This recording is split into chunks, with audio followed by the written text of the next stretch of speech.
Saudara-saudara pendengar yang kami kasihi dimanapun Anda berada, Anda kembali bersama kami dalam acara Telaga, Tegur Sapa Gembala Keluarga.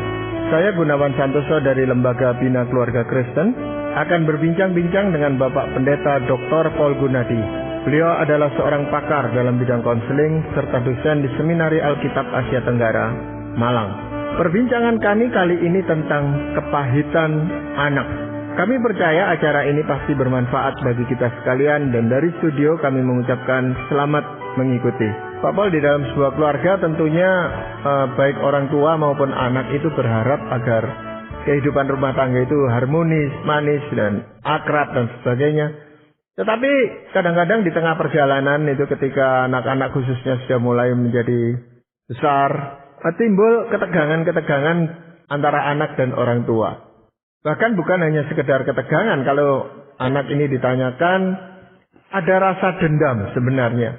Walaupun itu sulit untuk diungkapkan, tetapi dia menyadari bahwa ini adalah rasa dendam terhadap orang tuanya. Ini seperti apa, Pak Paul? Memang ada beda antara konflik dan kepahitan atau dendam, Pak Gunawan. Jadi saya melihat ada anak-anak yang konflik dengan orang tua, ya. Memang kadang-kadang bisa ribut lah atau apa. Tapi saya melihat juga ada anak-anak yang bisa menyimpan kepahitan. Benar-benar dendam. Sehingga akan keluar kata-kata dari si anak yang mengatakan saya akan menghancurkan orang tua saya. Atau lewat tindakan-tindakannya dia benar-benar sengaja memang berusaha untuk membalas menyakiti orang tuanya. Nah, pertanyaannya adalah kenapa kok bisa begitu ya? Kenapa kok ada anak-anak yang akhirnya menyimpan kepahitan seperti itu? Itu seringkali orang tua tidak menyadari bahwa anaknya itu menyimpan kepahitan, Pak Paul. Karena setengah anak juga sulit untuk mengatakan hal itu kepada orang tuanya. Bisa jadi memang anak-anak ini akan diam ya. Dia simpan semua dalam hati sehingga orang tua pun gak menyadarinya. Tapi ya pada akhirnya ya muncullah hal-hal yang dilakukan oleh si anak yang dengan jelas sebetulnya itu memberikan kepada si orang tua sebuah berita atau sebuah pesan, yaitu bahwa saya memang pahit kepada engkau, saya dendam kepadamu, dan saya ingin membalas dendam. Tentunya ada banyak hal yang membuat anak itu dendam kepada orang tuanya, merasa pahit dalam hubungan dengan orang tuanya. Tetapi pada umumnya hal-hal apa, Pak Paul, yang membuat anak itu mempunyai kepahitan di dalam hidupnya? Ada 3, Pak Gunawan, yang kita akan coba angkat. Yang pertama adalah pembandingan dan perlakuan yang tidak sama, terutama dengan saudara sendiri ya. Jadi misalnya nih ya, orang tua itu tuh ya membanding-bandingkan anak ya. Nah, itu adalah hal yang memang bisa sangat menyakiti dan menimbulkan kepahitan dalam diri anak. Misalnya nih ya, saya lihat kadang-kadang kita lakukan hal ini. Karena kita ingin memacu semangat anak, kita membandingkannya dengan kakak atau adiknya. Atau kadang kita pun membandingkan anak dengan kakak atau adiknya, bukan karena kita ingin memacu semangatnya, melainkan untuk melampiaskan kekecewaan kita terhadapnya. Ya mungkin kita kecewa, kenapa kok dia begini, kok nggak seperti yang kita harapkan. Nah kita kemudian lalu ya membanding-bandingkannya dengan kakaknya, adiknya atau saudaranya ya. Nah tidak bisa tidak, pesan yang diterima anak adalah bahwa ia tidak sebaik kakak atau adiknya, dan bahwa ia tidak mempunyai sesuatu yang dapat membanggakan orang tuanya seperti yang dimiliki oleh kakak atau adiknya itu. Ya, dan dalam hal ini kan orang tua itu tidak sengaja, secara tidak sengaja itu menyakiti hati anak. Tapi orang tua kan tidak menyadari hal itu, Pak Paul. Seringkali orang tua memang nggak menyadari, apalagi kalau yang memang bertujuan hanya untuk menyemangati anak, Pak Gunawan. Nah, tapi tetap pada akhirnya tuh saya udah seringnya bertemu dengan orang-orang yang pada masa kecil dibanding-bandingkan dengan orang tua. Ternyata itu memang menimbulkan kepahitan dalam diri si anak. Sebab yang ditangkap oleh si anak bukanlah bahwa orang tua ingin memberinya semangat supaya lebih termotivasi belajar atau apa, bukan. Tapi pada dasarnya si anak akan merasa bahwa dia itu memang gak sebaik kakaknya atau adiknya. Seperti itu. Jadi akhirnya dia akan menyimpan kepahitan sebab dia akan bertanya, kenapa kok papa mama kok gak bisa bangga dan gak bisa sayang kepada saya. Atau memang anak ini menuntut perhatian yang berlebih dari orang tuanya, Bapak? Kadang-kadang memang ada anak yang seperti itu Pak Gunawan ya. Jadi anak ini ya mempunyai masalah tertentu sehingga memerlukan perhatian yang lebih besar. Dan orang tuanya jadinya kesel ya karena melihat kok ini anak seperti begini. Harapan orang tuanya adalah anak-anaknya itu ya nggak usah diberikan perhatian khusus, belajarnya bisa jalan sendiri. Kok ini kok harus diperhatikan. Jadi ya saya mengerti orang tua kadang-kadang dalam kasus seperti ini ya melemparkan, melampiaskan kekecewaannya. Kamu kok begini, kamu kok bodoh bener, kamu kok maaf, segala macam dah. Nah ini nih yang membuat si anak akhirnya merasa bahwa iya ya, saya kok memang ditolak. Saya kok nggak sama ya, kok saya dibanding-bandingkan dengan orang-orang lain. Nah akhirnya inilah yang disimpan oleh si anak dalam hatinya. Sebenarnya anak itu sadar nggak bahwa kalau misalnya dibandingkan memang faktanya seperti itu gitu Pak Bos? Kebanyakan dia sadar Pak Gunawan. Jadi memang begini ya, waktu ya anak itu melihat ya bahwa orang tua bukan saja membandingkan dirinya dengan kakak atau adiknya, tapi juga memperlihatkan sikap atau perlakuan yang berbeda. Nah dia akan terluka dan menyimpan kepahitan. Nah biasanya begini nih, adalah si orang tua waktu si orang tua itu memberikan sikap-sikap yang berbeda seperti itu, nah anak akan merasa bahwa iya kok papa mama nggak menyayangi saya ya, dan akhirnya dia akan merasa bahwa wah memang hilanglah kasihnya papa atau mama kepada saya. Nah ini nih yang dibawa oleh si anak akhirnya Pak Gunawan. Meskipun dia menyadari memang dia berbeda, meskipun dia menyadari memang dia nggak sama dengan kakaknya atau adiknya, tapi yang dia akan bawa dalam hatinya adalah itu bahwa iya orang tua memang nggak lagi mengasihi saya. Tapi kalau walaupun orang tua itu mengatakan kamu tidak seperti ini, kamu tidak seperti itu, tetapi orang tua itu tetap menunjukkan kasihnya kepada anak itu, saya rasa luka batinnya tidak terlalu separah daripada kalau tindakan orang tua juga membuktikan bahwa mereka tidak mengasihi anak itu gitu Pak Bos. Betul, sayangnya yang sering terjadi begini Pak Gunawan, karena interaksi dengan si anak tuh akhirnya tuh interaksi yang negatif. Jarang ada momen-momen orang tua itu bisa bersama-sama dengan anak, ngobrol dengan anak, berbaik-baikan dengan anak, jarang. Nah akhirnya yang terjadi adalah kalau ada apa-apa, orang tuanya itu yang ngomong, marah, kesel, melampiaskan kekecewaannya. Jadi akhirnya interaksi dengan orang tua diisi oleh hal-hal seperti ini aja. Yang positifnya, yang penuh kelembutan dan sebagainya itu hampir nggak ada. Itu sebabnya si anak akhirnya menyimpulkan bahwa ya papa mama memang nggak mengasihi saya. Ya, tetapi kasih itu kan bisa dia peroleh bukan dari orang tuanya, tetapi misalnya dari neneknya, kakeknya. Apakah itu tidak mengurangi kadar luka batinnya, Pak? Kalau dia dapatkan dari yang lain sudah tentu ya itu akan ada dampaknya, tapi nggak beda banyak karena tetap dari orang tuanya itu dia nggak mendapatkannya. Jadi dia akan terus menyimpan kepahitan itu kepada orang tuanya sendiri. Nah biasanya waktu anak mulai merasa bahwa orang tua kok nggak mengasihinya, reaksi pertamanya adalah dia akan memisahkan diri. Dia akan beranggapan bahwa nggak ada tempat baginya dalam keluarga ini. Nah itu sebabnya tidak jarang dia akan melakukan tindakan-tindakan yang berlawanan dengan apa yang telah menjadi ciri khas atau trademark keluarga ini. Saya berikan contoh ya, misalnya, bila orang tua menekankan kecerdasan dan pencapaian akademik, maka si anak ini akan gagal studi dan melakukan hal-hal yang dipandang bodoh oleh orang tuanya. Atau jika orang tuanya menekankan kerajinan dan gak boleh membuang waktu, nah si anak akan berubah malas, nggak ingin melakukan apa-apa. Atau bila orang tua menekankan kerohanian, maka ia pun akan meninggalkan hidup rohani. Singkat kata, oleh karena dia merasa tidak lagi menjadi bagian dari keluarganya, maka dia akan mencari jati diri atau identitas diri yang baru. Dan cara termudah mendapatkan jati diri yang baru adalah menjadi kebalikan dari keluarganya. Jadi apapun yang orang tuanya itu tekankan, nah, dia nggak bisa masuk ke situ, dia nggak bisa menjadi bagian dari keluarga itu, dia akan menciptakan sebuah diri yang baru. Dan diri yang baru itu ya kebalikannya dari apa yang memang diagungkan atau dianut oleh keluarganya. Apakah bukan tujuannya untuk menyakiti hati orang tuanya gitu Pak Bos? Kalau memang si anak merasa bahwa orang tua kok memperlakukannya dengan cara berbeda, nggak sama dengan yang lain, membanding-bandingkannya, iya. Dia akan melakukannya justru untuk menyakiti hati orang tuanya. Nah, dalam hal ini Pak Paul, kalau anak ini dibandingkan dengan saudaranya, apakah dia juga menaruh benci atau dendam kepada saudaranya yang menjadi bandingannya itu, Pak? Kalaupun dia nggak menaruh benci yang mendalam, yang udah tentu adalah dia itu nggak akan terlalu dekat dengan si kakak atau si adiknya itu.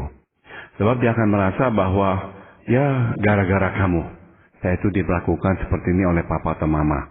Sudah tentu kemarahan yang terdalamnya atau kepahitan yang terdalamnya kepada orang tuanya. Tapi dengan si kakak atau si adik, ya hubungannya memang nggak akan terlalu dekat. Apalagi kalau si kakak atau si adik itu yang dijadikan bahan perbandingan, ya memperlakukannya nggak baik.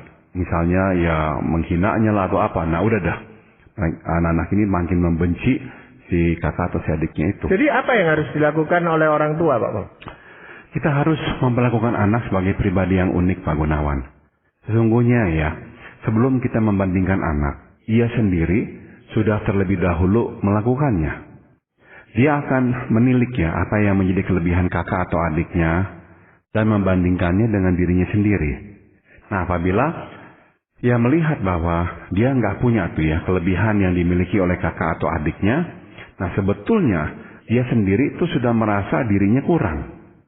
Dan ia pun melihat bahwa ia itu lain dari kakak atau adiknya. Nah sudah tentu ini bukan perasaan yang enak, bukan perasaan yang nyaman, yang mudah diterima.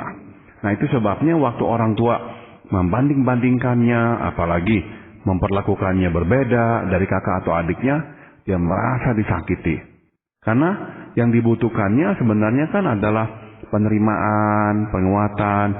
Tapi yang didapat ya malah dibanding-bandingkan, dibeda-bedakan. Tidak heran anak ini pada akhirnya menyimpan kepahitan dan berupaya untuk hidup berlawanan dari apa yang diharapkan oleh orang tuanya.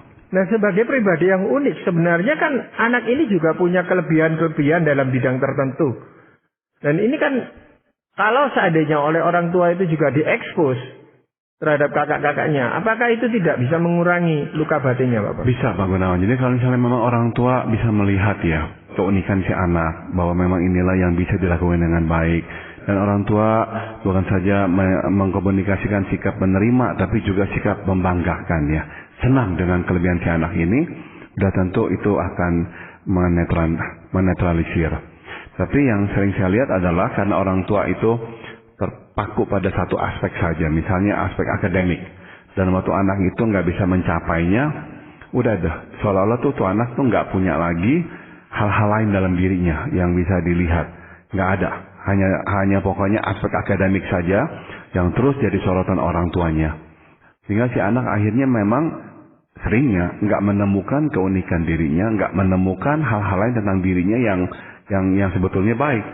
Karena yang nggak berkesempatan. Sebab yang disoroti selalu aja lah hanya hal-hal yang bersifat akademik yang ditekankan oleh orang tuanya itu. Tetapi kan ada beberapa anak itu yang memang pada dasarnya punya masalah dengan rendah diri gitu, Pak Pol. Jadi walaupun tidak diekspos kelemahan-kelemahannya, dia merasa dia sangat peka sekali dan merasa tersinggung dengan perkataan orang tuanya. Nah sebetulnya kalau memang dari kecil ya kita ini sebagai orang tua melihat anak kita memang kemampuannya kok nggak sama dengan kakaknya dan kita lebih sensitif, kita nggak memperlakukannya sama seperti kakaknya, menuntutnya sama seperti kakaknya. Seharusnya, nah anak itu dia bisa menerima dirinya dengan lebih baik. Yang menjadikan dia sulit menerima dirinya dan makin minder adalah karena kita terus membanding-bandingkannya dengan kakaknya. Dan jelas-jelas kita memang memperlakukannya berbeda dengan si kakaknya itu. Hal yang lain mengenai ini apa, Pak Pol? Yang membuat anak ini bisa mempunyai rasa sakit hati? Kedua adalah kepahitan dapat ditimbulkan oleh penolakan orang tua untuk memberi pertolongan kepada anak, suatu anak dalam keadaan butuh.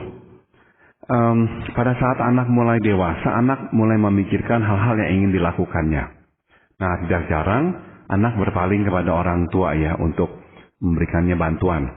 Nah, pada saat itu, bila orang tua menolak untuk membantunya, besar kemungkinan hal ini akan menimbulkan kepahitan, Pak Gunawan. Sebab begini ya, dalam keadaan butuh, kita cenderung berpaling kepada orang tua untuk menolong kita. Nah, masalahnya adalah ada orang tua yang memang tidak peduli dengan anak sehingga tidak rela memberikan bantuan. Dan ada juga orang tua yang berpandangan bahwa anak harus dibuat susah terlebih dahulu, dan tidak selayaknya menerima pertolongan. Alhasil pertolongan nggak diberikan, ditolak. Nah, sedangkan si anak sedang butuh. Nah, ini seringkali menjadi bibit ya yang membuat si anak pahit sekali terhadap orang tuanya. Nah, kalau anak ini meminta pertolongan ditolak, ya memang bisa seperti itu. Tetapi kalau anak ini tidak meminta dan orang tuanya tidak tahu bahwa anaknya sedang membutuhkan pertolongan, apakah itu juga bisa menimbulkan kepahitan, Pak? Bisa iya dan enggak, karena begini Pak Gunawan, ada anak ya yang memang enggak mau minta ya, karena dia itu tuh rasa ya sungkan lah ya. Tapi dalam hatinya berharap bahwa ya seharusnya orang tua mengerti ya, bahwa dia sekarang dalam keadaan butuh ya, misalkan dia mau merintis usahanya. Jadi seharusnya orang tua kan tahu ya. Tapi kalau orang tua kok diem-diem aja. Nah, bisa tuh efeknya sama Pak Gunawan. Si anak bisa merasa pahit ya. Kok papa mama tuh tahu saya butuh, tapi nggak pernah menawarkan apa-apa. Kok tega ya mendiamkan seperti itu. Nah, ini nih yang akan membawa si anak itu ke dalam lembah kepahitan. Iya, jadi seharusnya kan memang terjadi komunikasi yang baik antara anak dan orang tua. Kalau dia butuh ya dia menyatakan kebutuhannya itu sehingga orang tua tahu. Kalau menebak-nebak nanti dikira malah mencampuri urusannya. Ini kan jadi sulit Pak sebagai orang tua. Nah, maka dalam kasus ini saya kira sebaiknya orang tua ya kalau lihat anaknya memang perlu ya tawarkan. Apakah ada yang bisa saya bantu? Ya, papa mama bisa bantu ya, dan sedapat-dapatnya mau bantu. Jadi jangan sungkan ya, kalau ada apa-apa tanya, ngomong ya.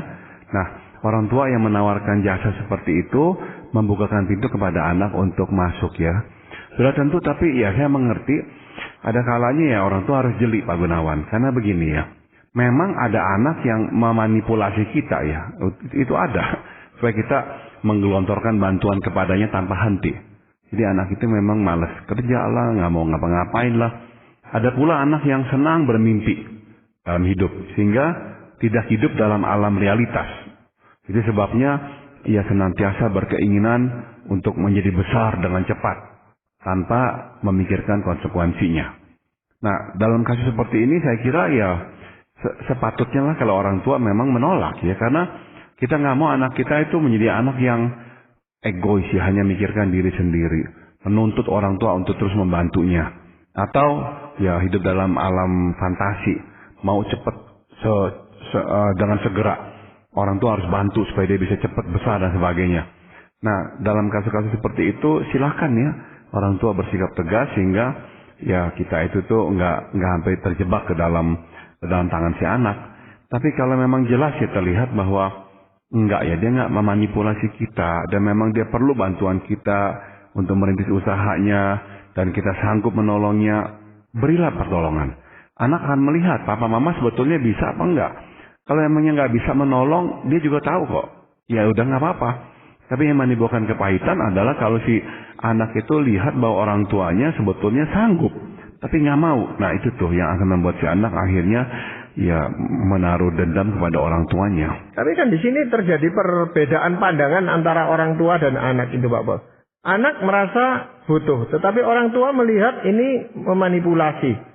Nah, sehingga tidak terjadi pertolongan dari orang tua kepada anak gitu Pak Bos. Ya, itu bisa ya. Jadi ya si anak memang benar-benar butuh, tapi orang tua memang melihat ini anak lagi memanipulasi.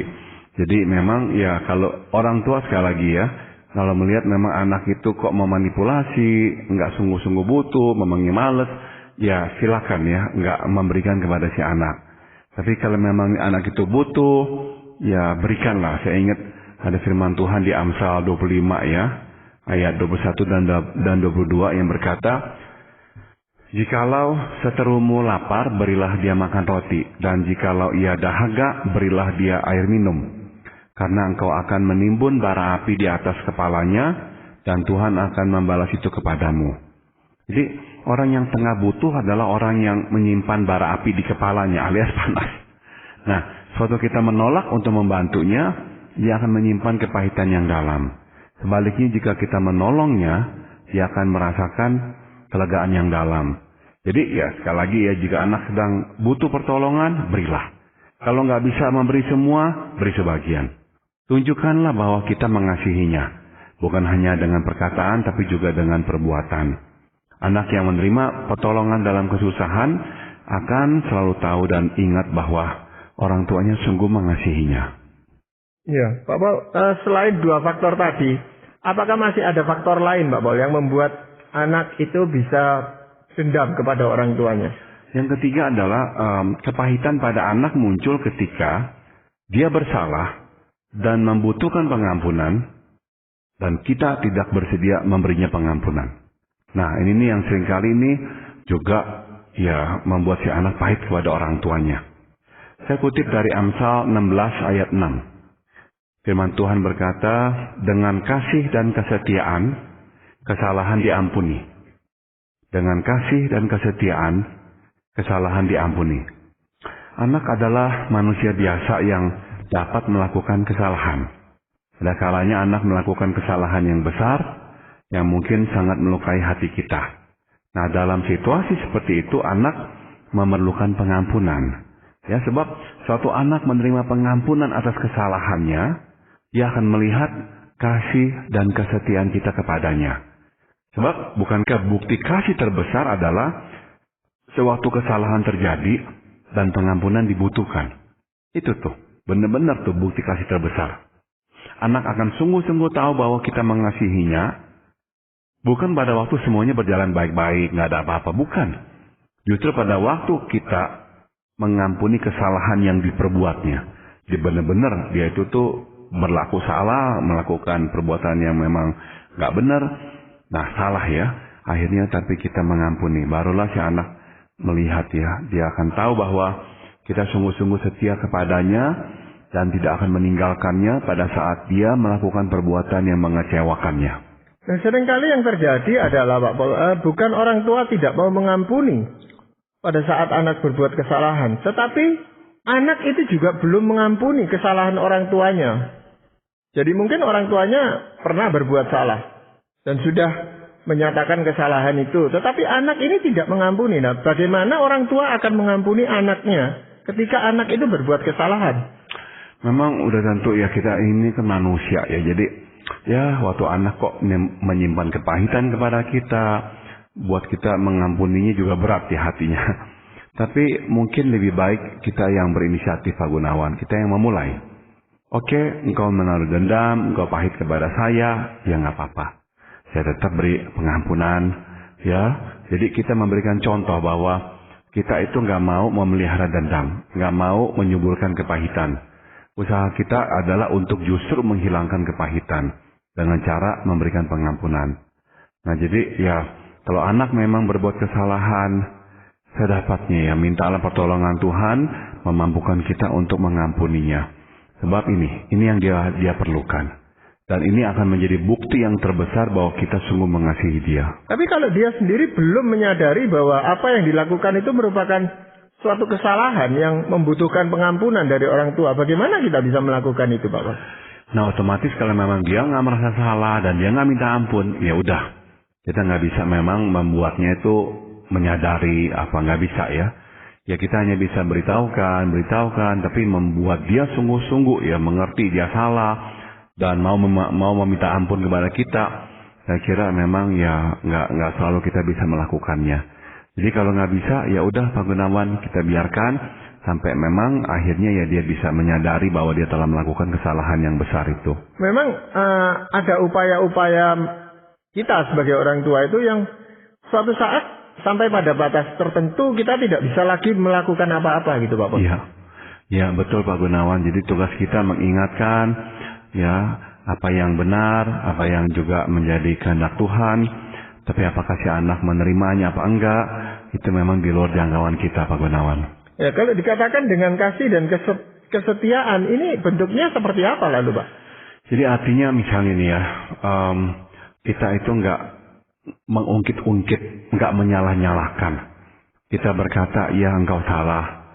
Kita minta dia untuk datang kepada Tuhan, memohon pengampunan Tuhan. Dan kita juga langsung berkata, Tuhan mengampuni kamu, maka saya pun akan mengampuni kamu. Dan bukan hanya itu, kita pun mengatakan bahwa ya kita juga sama-sama manusia. Kita juga melakukan banyak kesalahan dan kita pun diampuni oleh Tuhan.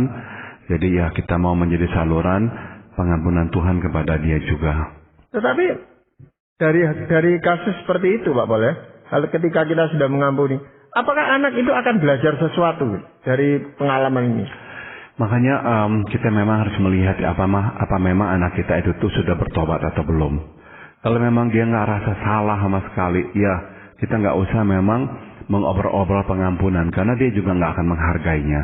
Jadi kita sungguh ya perlu melihat apakah dia sudah menyadari bahwa dia salah dan dia sungguh menyesali dan dia mau berubah. Nah, kepada anak yang seperti itulah kita berikan pengampunan. Kepada anak yang nggak merasa dirinya salah, yang masa bodoh dengan kita, nggak peduli dengan apa yang menjadi kehendak Tuhan, ya apa gunanya memberikan pengampunan? Dia sendiri nggak meminta, dia sendiri nggak melihat dirinya bersalah. Karena ada sebagian orang tua yang lalu merasa, wah kalau saya harus memberikan pengampunan atau mendahului berbaik-baik dengan dia, nanti orang tua ini kehilangan wibawanya gitu Pak Paul. Ya, mungkin itu adalah ketakutan kita semua. Jangan sampai kita itu nggak dihormati oleh anak kita. Kok kita merendahkan diri seperti itu. Tapi ya buat saya, ya yang penting adalah kita sungguh melihat anak kita itu menyadari kesalahannya ya. Dan dia minta ampun. Saya kira respons kita yang harus kita berikan adalah berkata, nah aku ampuni. Ya, aku juga orang berdosa. Tuhan mengampuni semua dosaku. Ya, aku juga mau menjadi saluran pengampunan Tuhan kepadamu. Ya, jadi kepahitan ini sebenarnya bisa diatasi, tapi harus secara bersama-sama, baik dari pihak orang tua maupun dari pihak anak itu sendiri gitu Pak Bos. Betul sekali Pak Gunawan ya. Jadi kita ini benar-benar ya harus terbuka, harus belajar merendahkan diri. Tapi di pihak lain anak juga ya mesti merendahkan diri, harus belajar juga untuk mengakui kesalahan dan juga ya belajar untuk berkata saya salah ya, saya minta ampun kepada papa mama. Iya, terima kasih sekali Pak Paul untuk perbincangan ini. Dan para pendengar sekalian, kami juga mengucapkan banyak terima kasih Anda telah mengikuti perbincangan kami dengan Bapak Pendeta Dr. Paul Gunadi dalam acara